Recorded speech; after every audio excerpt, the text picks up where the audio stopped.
So Barrett, you know, the first thing we do is when we get a door is we take this crappy brick mold off.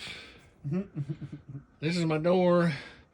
On a whim yesterday I bought it because it was on sale, but I don't like brick mold, so I always take it off. We do this on our customers' houses too, because they deserve better too, not just artisan houses.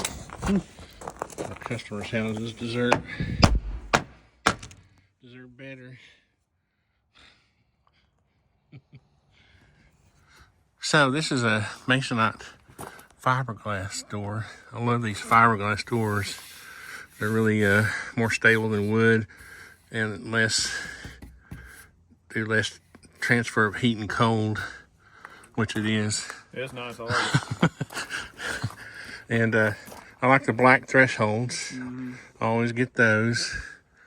What I am going to do is I'm going to change out those grills where it's just one piece of glass. These are just little pop-in things that I'll change out. It's a little too craftsman looking for a mid-century modern cabin.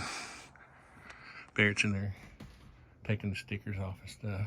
But it'll do. I can modify this door to my needs, to my design wants, and it'll be good. What do you think? Yeah, I like the door, Dad.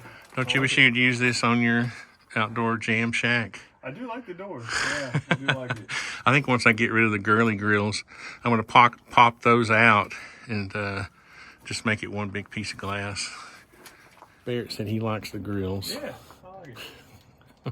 What were you saying?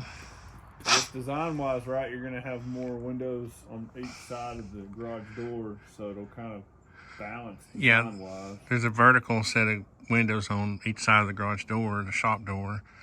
So, but the thing is, none of the glass is going to have those mullions or grills, girly grills. So, I don't know. We'll debate this later, and somebody will win.